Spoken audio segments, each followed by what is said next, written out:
तो पिछली क्लास में हमने मैट्रिक्स मल्टीप्लिकेशन और ट्रेस ऑफ मैट्रिक्स की चर्चा करी थी थोड़ी बहुत। देखो ये बहुत इंपॉर्टेंट लाइन था कि किसी भी मैट्रिक्स में in general a into B B into A के बराबर नहीं होता है। Means matrix multiplication commutative law को फॉलो नहीं करता है। चलो कुछ बातें यहां पे लिख लेते हैं। जैसे बच्चे मान लो कुछ ऐसा लिखा हुआ नजर आए, a इंटू बी प्लस सी। मैं मान के चल रहा हूं ये मैट्रिक्स मल्टीप्लिकेशन एग्जिस्ट कर रहे हैं, ठीक है। तो जब भी आप a को मल्टीप्लाई करेंगे तो यहां पे आप प्री मल्टीप्लिकेशन ही यूज करेंगे। आप a इंटू बी ही लिखेंगे यहां पे, ऐसा नहीं लिखना b into A. Means a pre multiply हो रहा है, पोस्ट में नहीं, बाद में नहीं ले जाना। a को b इंटू ए नहीं लिखना है, plus a into C. Reason आपके पास है, why? Because matrix multiplication doesn't follow commutative law, ठीक है। ये इसके इक्वल होते हैं। चलिए अगली बात यहां पे लिखते हैं। दूसरा पॉइंट, अगर मैं आपसे कहूं कि मुझे किसी भी मैट्रिक्स का स्क्वायर करना है, यानी a प्लस बी मैट्रिक्स का स्क्वायर करना है, तो आप यहां पे जो सिंपल बाइनोमियल में स्क्वायर करते हैं वो नहीं कर सकते हैं। मतलब a square plus 2ab plus B square, आप ऐसा नहीं लिख सकते हो। a square plus 2ab plus B square ऐसा नहीं लिख सकते हो। What is reason behind it? अगर आप a plus B whole square जैसे फॉर्मूला डेराइव कर देते, मतलब a प्लस बी को 2 बार मल्टीप्लाई करना है, मल्टीप्लाई करेंगे आपको कुछ यहां पे कॉन्ट्राडिक्शन नजर आएगा, इसी वजह से आप नहीं लिख पा रहे हैं। a plus B into A plus B बच्चे कर लो। अब क्या करना है, a पहले इसमें मल्टीप्लाई करना है। प्रॉपर मेथड्स चलते हैं, जैसे यहां लिखा हुआ a इंटू बी प्लस सी। इस पूरे को भी एक मान लेते हैं, राइट? यानी ये पूरा अभी a के साथ जाएगा, तो a प्लस बी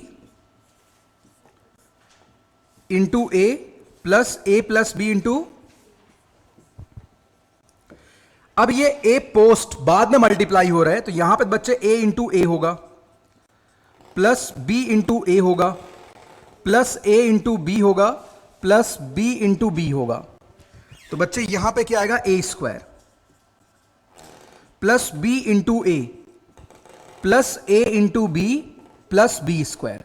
क्योंकि आपको पता है b into A into B के बराबर नहीं है, इस वजह से आप इसे 2ab नहीं लिख सकते हो।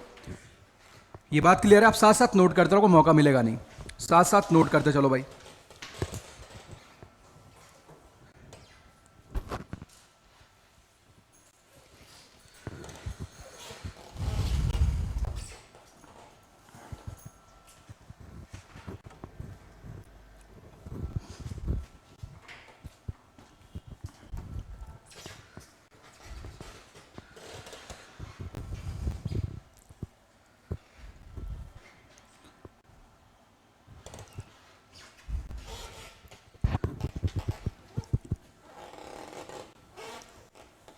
अब देखो सवाल यह है,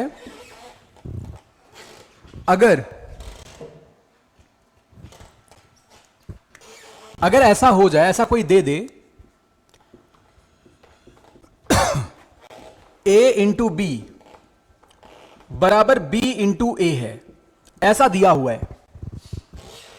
मींस बतलाया गया है कि मैट्रिक्स मल्टीप्लिकेशन कम्यूटेटिव लॉ को फॉलो कर रहा है।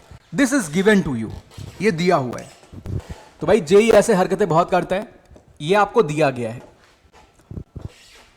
अब आपसे कोई कहे कि क्या a प्लस बी का जो होल स्क्वायर है, means a plus B matrix में a प्लस बी मल्टीप्लाई आप कर रहे हैं, तो क्या ये value a square plus 2ab plus B square के बराबर होगी? आंसर है बिल्कुल। इसमें कोई समस्या नहीं है, क्योंकि a इंटू बी और b इंटू ए परस्पर बराबर हो चुके हैं। ये बात समझ आ रही है अच्छे से? थोड़ा सा और आगे चलते हैं।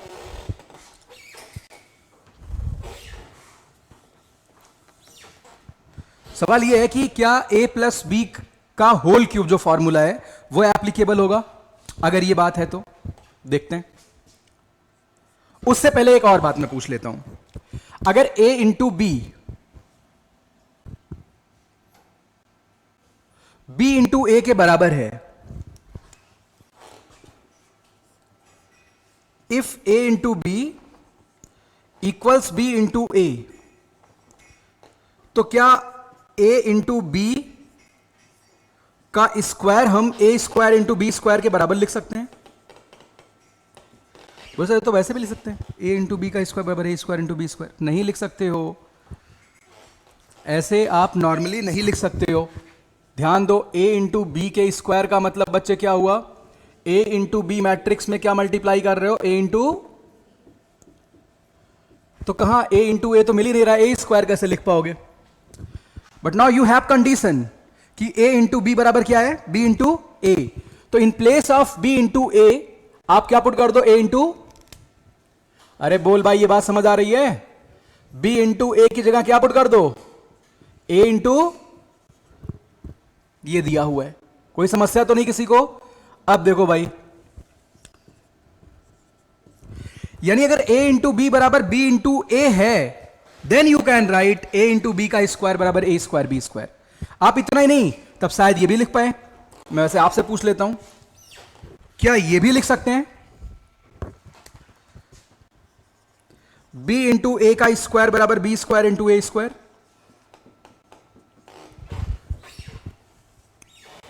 चेक करते हैं। अगर b इंटू ए का स्क्वायर दिया गया है, ये बहुत छोटी बातें हैं लेकिन बहुत सारे बच्चे इसमें कंफ्यूज होते हैं। b इंटू ए, अब आप ए बी की जगह क्या लिखेंगे बच्चे? बी ए। बोलो मेरी बात समझ आ रही है? तो ये हो गया बी स्क्वायर ए स्क्वायर। यानी अगर ऐसा दिया गया है तो आप ये बात लिख सकते हैं, a इंटू बी का square A square B square होगा एंड b इंटू ए का square B square A square होगा, राइट? यानी अगर मैं सिंपल तौर पे आपसे कहूं, इतनी बात यहां लिखी जा सकती है, अगर a इंटू बी बराबर b इंटू ए है बच्चे, तो ये क्या इंप्लाई कर रहे हैं? a इंटू बी का स्क्वायर बराबर, और ये क्या इंप्लाई कर रहे हैं कि ये value a square B square और दूसरी वाली value b square A square के बराबर हो जाएगी। Got it? You have no problem. बोलो भाई, पूरा पिक्चर बिल्कुल क्रिस्टल क्लियर है? तो आपको समझ आया मैट्रिक्स मल्टीप्लीकेशन में लॉ ऑफ कम्यूटेशन का कितना बड़ा योगदान है। यहां से बहुत सारे थ्योरेटिकल क्वेश्चंस बनते हैं।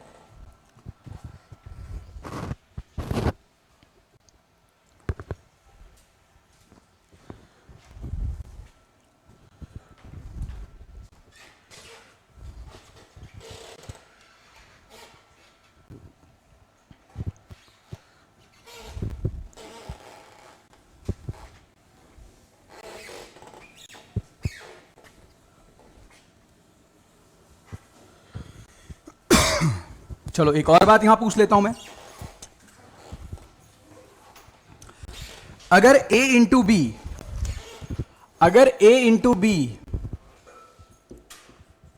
बराबर b इंटू ए दिया गया है, तो क्या बच्चे ये भी हम a plus B whole cube का भी फॉर्मूला यूज कर सकते हैं? मतलब a cube plus B cube plus 3a square B plus 3ab square? पता नहीं, देखना पड़ेगा। सवाल क्या है, क्या ऐसे लिख सकते हैं? अभी पता नहीं यहां कौन सी इक्वालिटी आएगी, a cube plus 3a square B plus 3ab square plus B cube. इसी बात का पता लगाना क्या ऐसे लिख सकते हैं या नहीं लिख सकते हैं, राइट? तो अपने बेसिक पे एक बार फिर से चलते हैं वापस। देखो बच्चे, a प्लस बी का क्यूब है, a प्लस बी का क्यूब है, तो इसको बच्चे आप क्या लिखेंगे? a plus B into A plus B का स्क्वायर। बोलो लाल, हां या ना? a प्लस बी का स्क्वायर तुम्हें पता है, क्योंकि a इंटू बी बराबर b इंटू ए दिया गया, तो इसको बच्चे आप a स्क्वायर प्लस,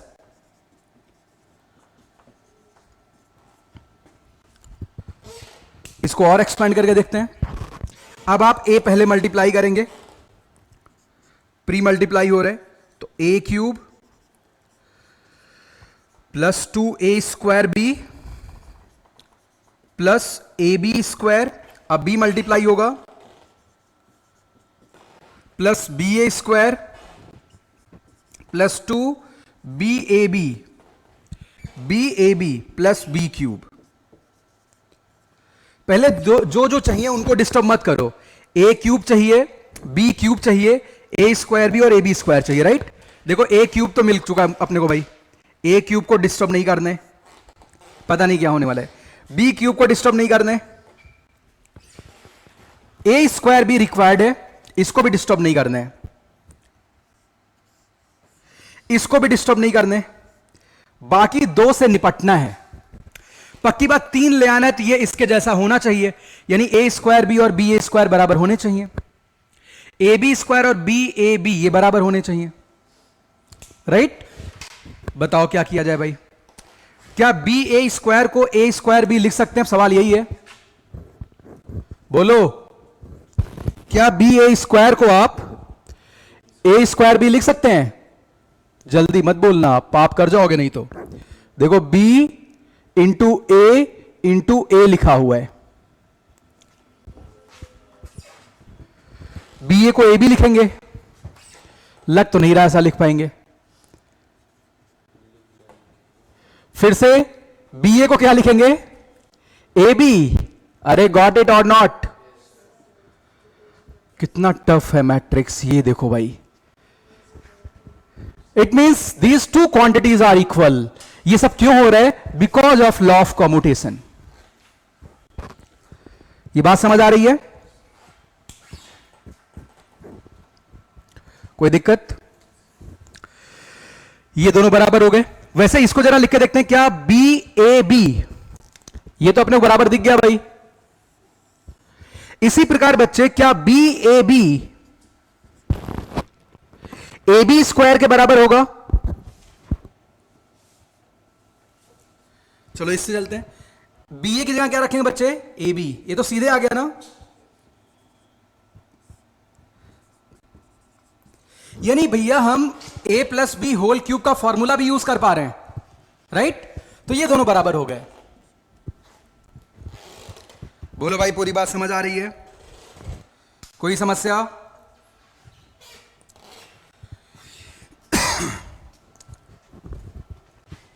इसका मतलब आप a प्लस बी के किसी भी पावर को एक्सपैंड कर सकते हैं, किसी भी पावर को एक्सपैंड कर सकते हैं।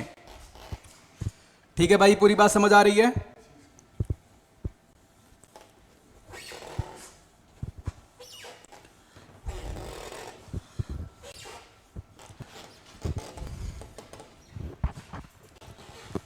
देखो भाई, ये हम नोट कर लिया है, इसमें रख कर देता हूं।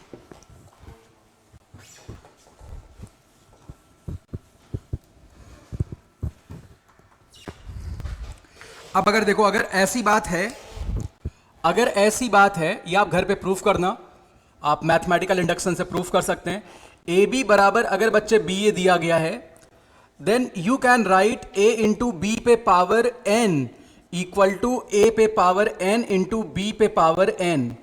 Similarly you can write b into a पे power n equal to b पे पावर n इंटू a पे पावर n। आप इंडक्शन से प्रूफ करना, 2 पावर के लिए, 3 के लिए, आप k के लिए सही मान लेना, k+1 के लिए सही प्रूफ कर देना, ठीक है। बट ये बात आप याद रख सकते हैं। तो भाई एक तो ये बात हमें समझ आ गई।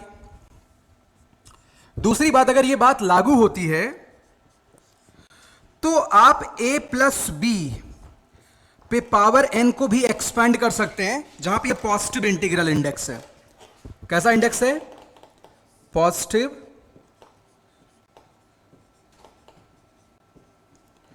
Integral index. आप यहां भी बाइनोमियल थ्योरम का यूज कर सकते हैं। You can write in this way, nc0 a पे power n plus nc1 a पे power n minus 1 into B. आप किसी पावर को ऐसे एक्सपेंड कर सकते हो बच्चे, प्लस nc2 ए पे power n minus 2 into B square plus dot dot dot last में एन सी एन ए पे पावर 0, तो लिखते नहीं, सिंपली उसका मतलब आई हो गया बी पे पावर n।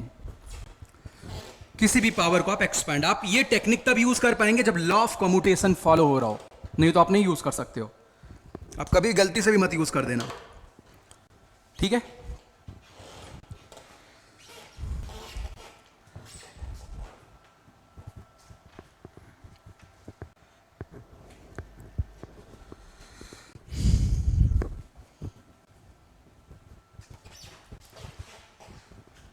बोलो भाई, किसी कोई दिक्कत तो नहीं है?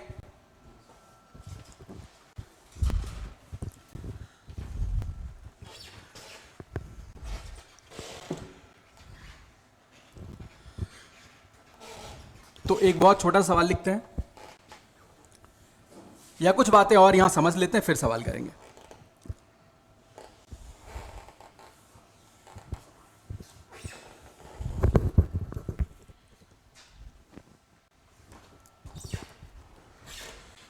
देखो भाई, सवाल कुछ ऐसा है। सवाल क्या, पहले कुछ लॉजिक और ढूंढते हैं। अच्छा ये बताओ, क्या अगर ए मैट्रिक्स में कोई भी नल मैट्रिक्स मल्टीप्लाई करें और ओ मैट्रिक्स में नल मैट्रिक्स मल्टीप्लाई करें तो क्या दोनों बराबर होंगे? नहीं, ऑर्डर सेम होने चाहिए। बोलो भाई ऐसा क्यों, जरा देखते हैं। मैं ए मैट्रिक्स को बच्चे ऐसे मान लेता हूं, ए मैट्रिक्स बराबर 1 2 3 4, 2 क्रॉस 2 ऑर्डर का है। और मैं नल मैट्रिक्स को ऐसे मान लेता हूं 0 0, 2 क्रॉस 1 ऑर्डर का है। मैट्रिक्स मल्टीप्लीकेशन एग्जिस्ट करेगा। अगर आप ए इंटू ओ कैलकुलेट करते हैं, आप देख लीजिए ए इंटू ओ 0 0 आएगा, यानी ए इंटू ए, यहां पे ए इंटू ओ किसके बराबर हो गया? 0। अगर मैं ओ इंटू ए की बात करूं यहां पे, तो ये बच्चे एग्जिस्ट नहीं कर रहा, डज नॉट एग्जिस्ट, क्योंकि इसके जितने नंबर ऑफ कॉलम्स है उसके इतने नंबर ऑफ रोज नहीं है। ओ इंटू ए डिफाइन नहीं होगा, तो डिफाइन होने में समस्या हो रही है। तो in general A into O बराबर ओ इंटू ए नहीं होगा, लेकिन अगर ए और ओ का ऑर्डर सेम हो जाए तो स्क्वायर नहीं, ऑर्डर, हां बिल्कुल, स्क्वायर मैट्रिक्स हो जाए। ये बात समझ आ रही है? तो भाई ऐसे केस में ये बात लागू हो जाएगी, ठीक है। If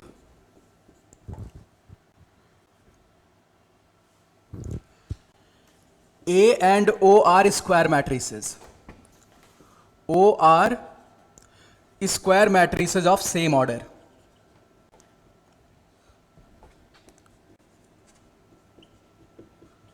square matrices of same order,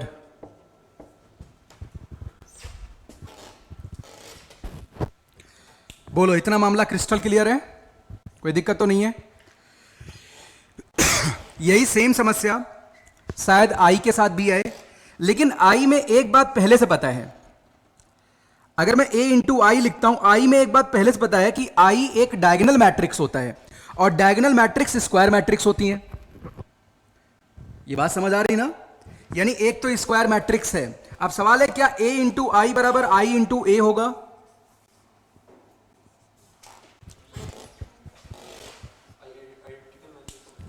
A into आई बराबर क्या आई इंटू ए होगा?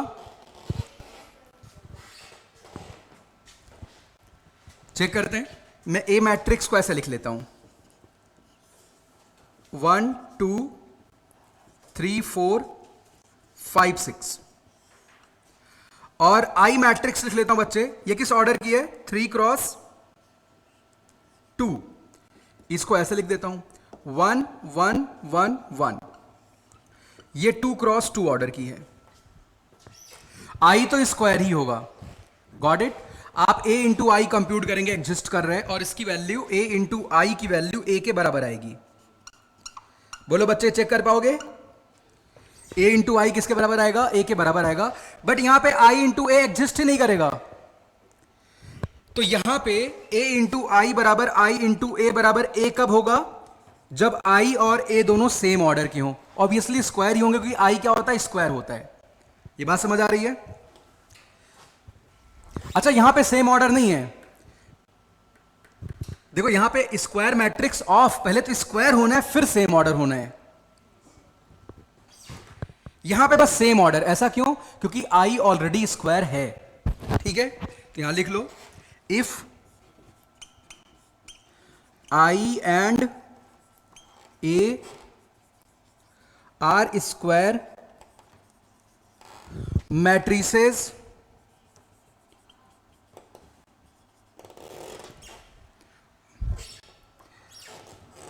आई ऑलरेडी होता, पर मैंने गलती से लिख दिया है, तो मुझे लिखना था if I and A are of same order, right?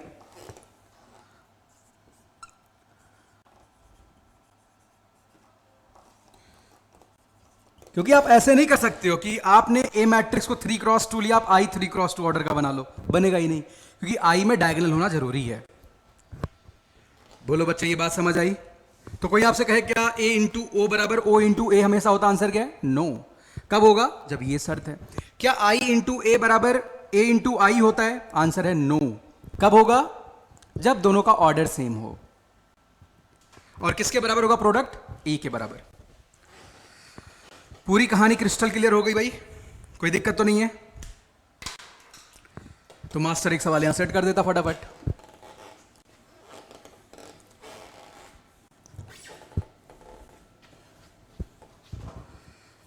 तो मास्टर का छोटा सा टिकाऊ सवाल देख लेते हैं। तेरे ने एक काम करो, सेल लेके आओ बाहर से, बाहर लगा होगा चार्जिंग में। हाँ, जल्दी मांग के ले आओ फर्स्ट।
चलो भाई, ये पूरी कहानी आपको बढ़िया समझ आ गई?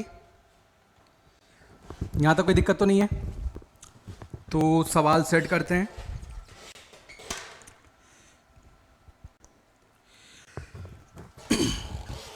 देखो सवाल ये है,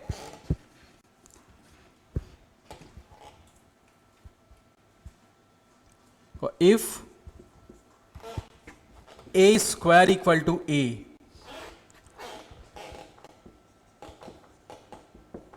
where A is a square matrix,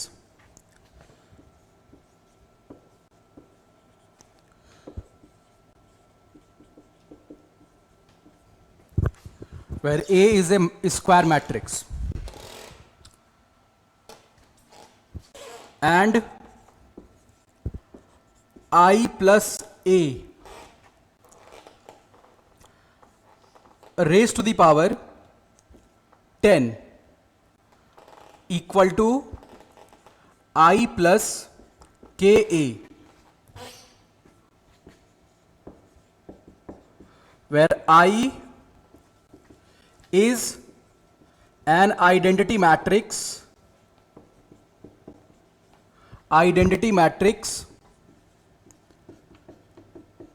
of same order.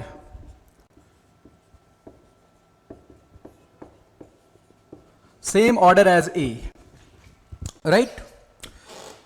Then what you have to obtain, simply you have to find the value of K, then find K.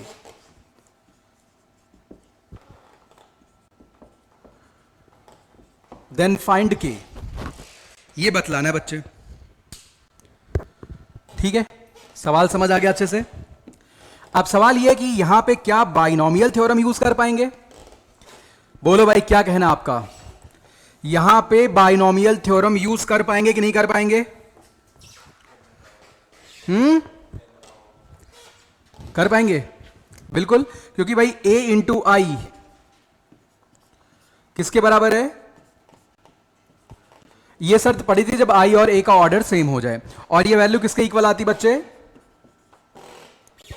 a के इक्वल आती है। तो आप यहां पे सीधे बाइनोमियल यूज कर सकते हैं, यानी i प्लस a पे power 10, that will be simply 10c0 i पे पावर 10। अच्छा, i का स्क्वायर करो, मींस i इंटू आई करो, क्या मिलेगा? i मिलेगा। पक्की बात है, यहां लिख लेते हैं।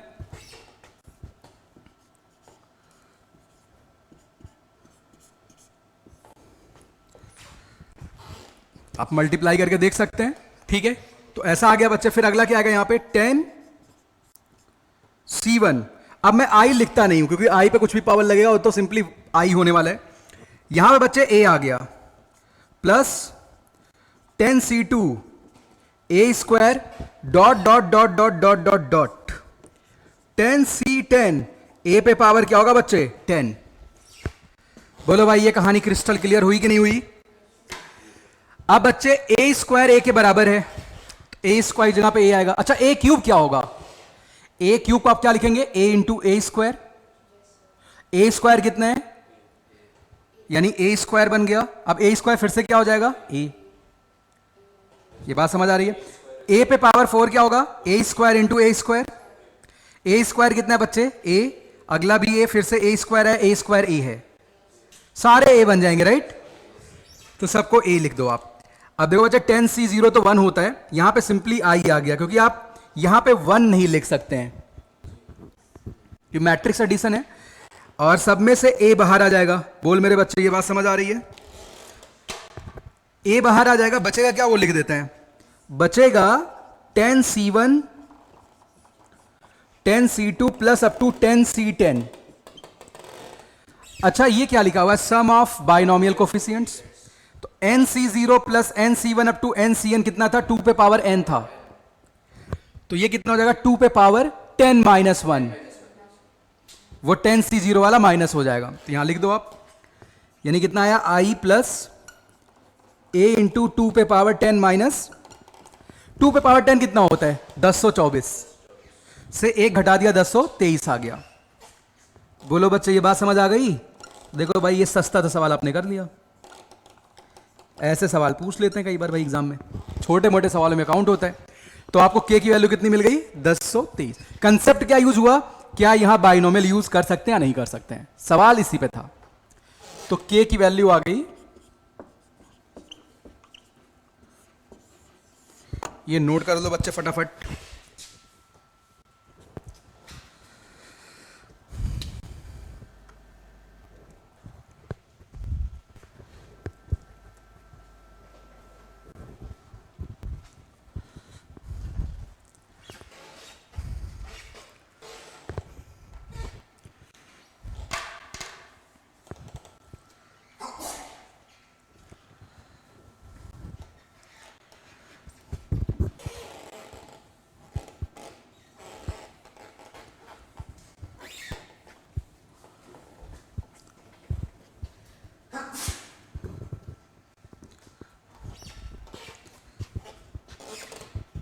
ये सब रब करूं मैं?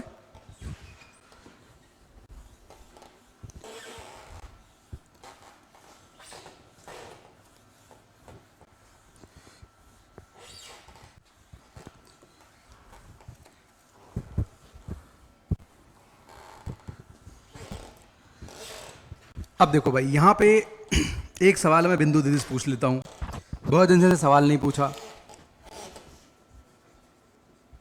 देखो ऐसे है, if a plus B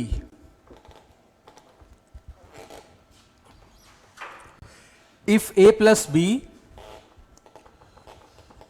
into a minus b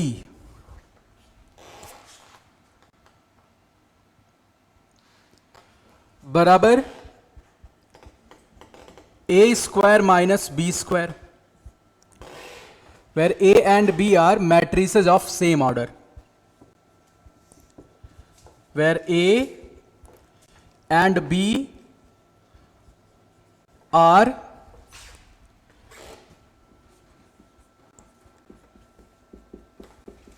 matrices of same order.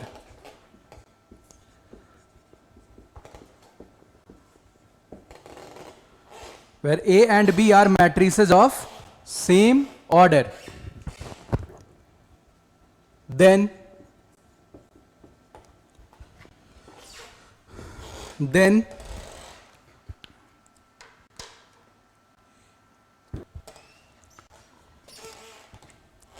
पहली बात, A square B square minus B square A square equal to null matrix. दूसरी बात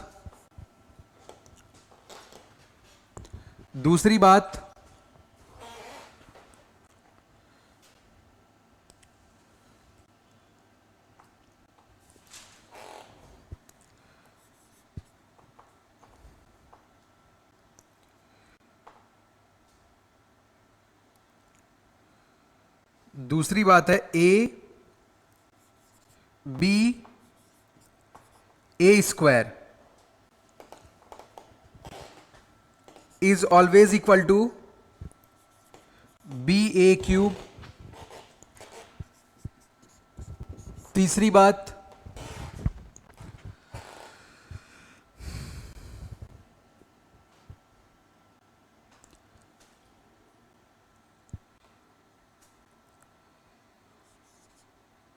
B square A square plus A square B square बराबर 2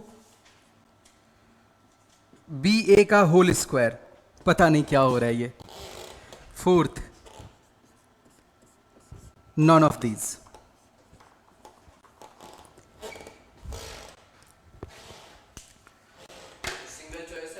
पता नहीं, अभी तुम सीख रहे हो। देखो सबसे पहले क्या करेंगे, इससे देखते हैं क्या कंडीशन आती है ए और बी पे, राइट। बहुत छोटा सवाल हो सकता है ये।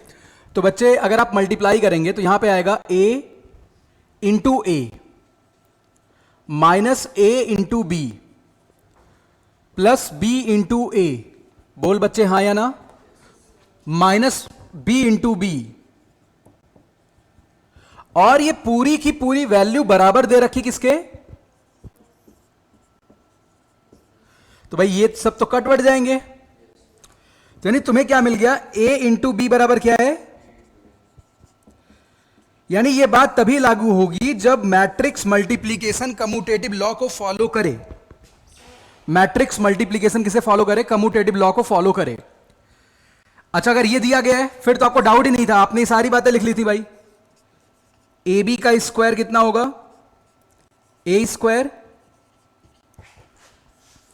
बी ए का स्क्वायर कितना होगा, पूरी बात समझ आ रही जी।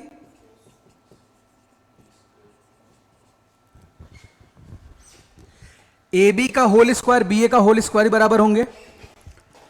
ए square B square minus B square A square, of course ये दोनों इक्वल हैं तो इनका डिफरेंस क्या होगा, 0 होगा, नल मैट्रिक्स होगा। This is correct. अच्छा A B into A square B A cube होगा, हाँ क्योंकि ए बी कितना है, बी ए के बराबर है। ए बी किसके बराबर है, आप ए बी की जगह क्या रखेंगे बच्चे, बी ए रखेंगे, तो बी ए क्यूब आएगा, ये भी करेक्ट है। B square A square plus A square B square बराबर 2 बी ए का होल स्क्वायर। देखो बी स्क्वायर ए स्क्वायर और ए स्क्वायर बी स्क्वायर परस्पर बराबर होंगे, यानी इस पूरी क्वांटिटी को तुम क्या लिख सकते हो, इस पूरी क्वांटिटी को आप लिख सकते हैं बच्चे 2 ए स्क्वायर बी स्क्वायर, या इस पूरी क्वांटिटी को आप क्या लिख सकते हैं 2, तो 2 बी स्क्वायर ए स्क्वायर क्या होगा, 2 बी ए का होल स्क्वायर होगा, ये भी करेक्ट है। 3 बातें सही हैं, ठीक है। देखो भाई ऐसे भी सवाल पुट किए जा सकते हैं। तो इतनी कहानी बिल्कुल क्रिस्टल क्लियर हुई। तो मतलब मैट्रिक्स मल्टीप्लिकेशन को हल्के में नहीं ले सकते हैं।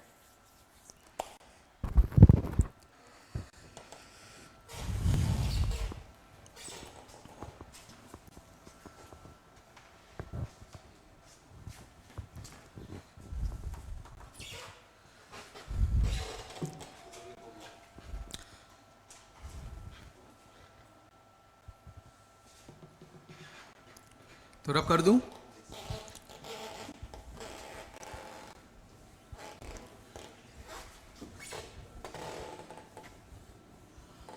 चलो अब कुछ और टाइप ऑफ मैट्रिसेस हैं, उनके बारे में थोड़ा बहुत सीख लेते हैं।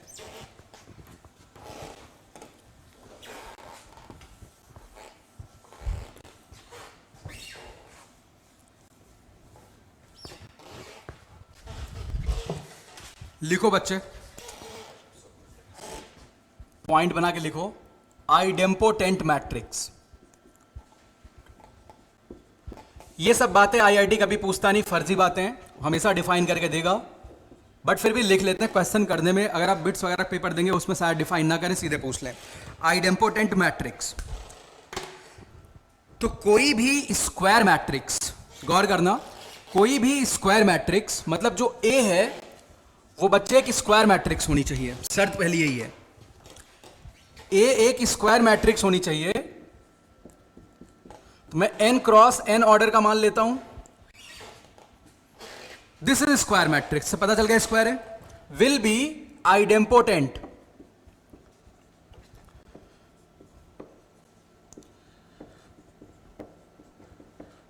Idempotent if A square equal to A. इसका यूज हमने कर लिया ना, सवाल कर लिया थोड़ी देर पहले इसी पे।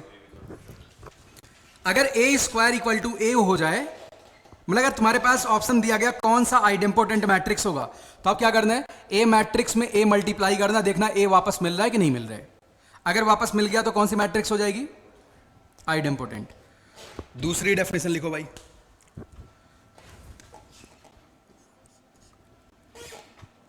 Involutory matrix.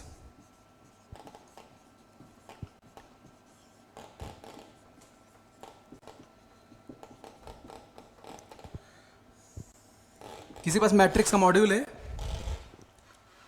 एक उस पे इस पे सवाल भी दिया और फिर कर सकते थे, कोई बात नहीं। इन्वोल्यूटरी मैट्रिक्स, अगेन आपके पास बच्चे ए कोई स्क्वायर मैट्रिक्स है,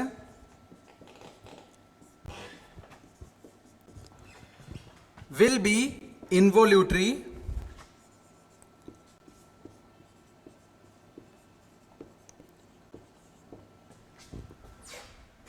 इफ मैट्रिक्स का स्क्वायर आइडेंटिटी मैट्रिक्स के बराबर हो जाए। मतलब ए इंटू ए करने पे तुम्हें क्या मिल जाए, आइडेंटिटी मैट्रिक्स मिल जाए। ए इंटू ए करने पे क्या मिल जाए, identity.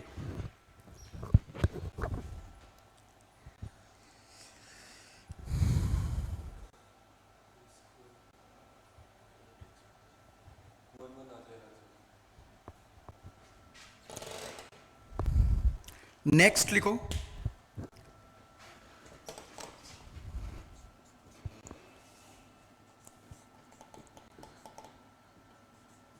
Nilpotent matrix.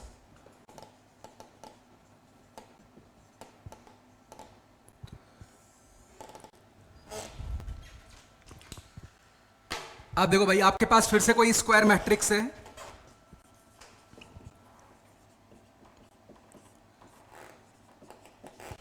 Will be nilpotent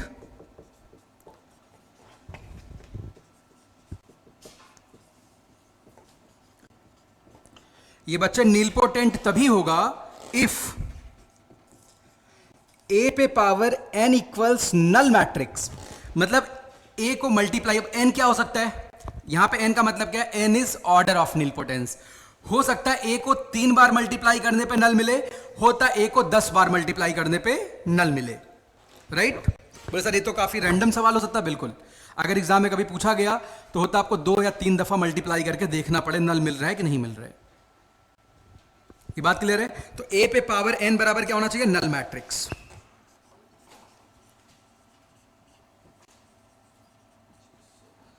यहां पे n क्या है, where capital N is order of nilpotence,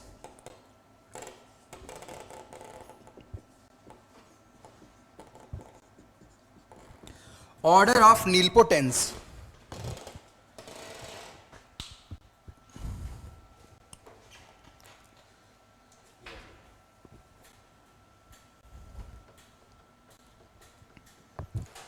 अगला पॉइंट, लास्ट पॉइंट इस ऐसे डेफिनेशन का है,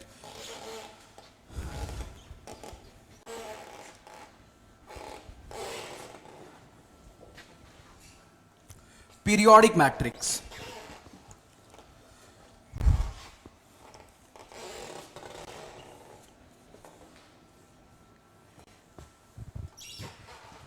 पीरियोडिक मैट्रिक्स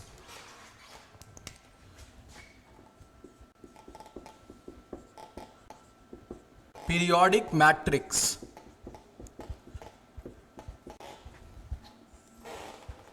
अच्छा, आप ए स्क्वायर का किसी रेक्टेंगुलर मैट्रिक्स ले भी निकाल सकते हो, ए इंटू ए, मान लो उसका ऑर्डर 3x2 है, निकाल सकते हो।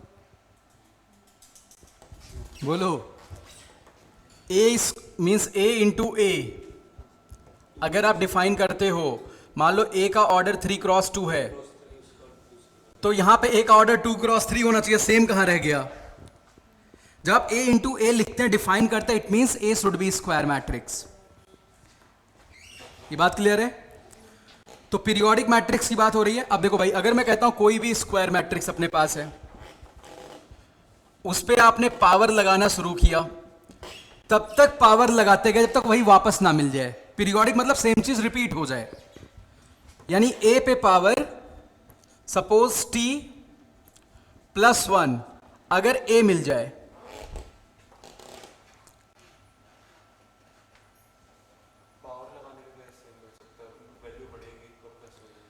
अरे भाई ए स्क्वायर बराबर ए नहीं आया था?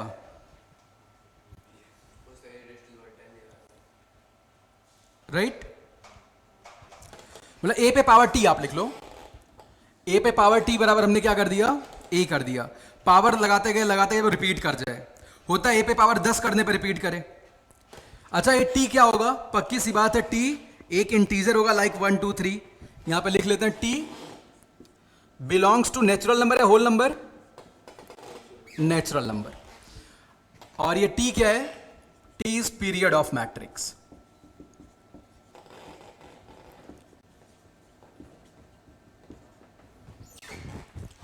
अब जैसे आपसे कोई कहे कि ए एक आइडेम्पोटेंट मैट्रिक्स है, उसका पीरियड क्या होगा? 2, क्योंकि ए स्क्वायर बराबर ए आया था, टी की वैल्यू 2 हो जाएगी। Idempotent matrices are periodic with period 2। ये बात क्लियर है? क्योंकि ए स्क्वायर बराबर क्या था? ए, तो टी की वैल्यू कितनी आई कंपेयर करने पे? 2 आ जाएगी। इतनी बात आप नोट कर लो भाई। यहां तक कोई समस्या किसी को?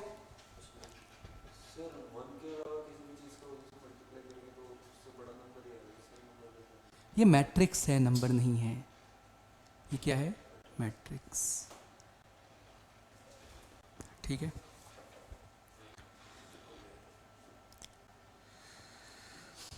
यहां तक कोई समस्या तो नहीं है?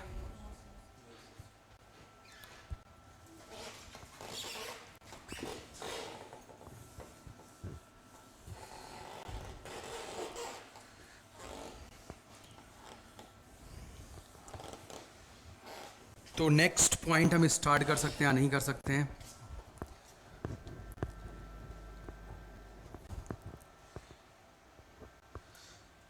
चलो बाकी, क्योंकि मैं ट्रांसपोज ऑफ मैट्रिक्स में चलना है, तो बाकी बातें अगली क्लास में वहीं से स्टार्ट करेंगे। अभी आज के लिए इतना ही रखते हैं।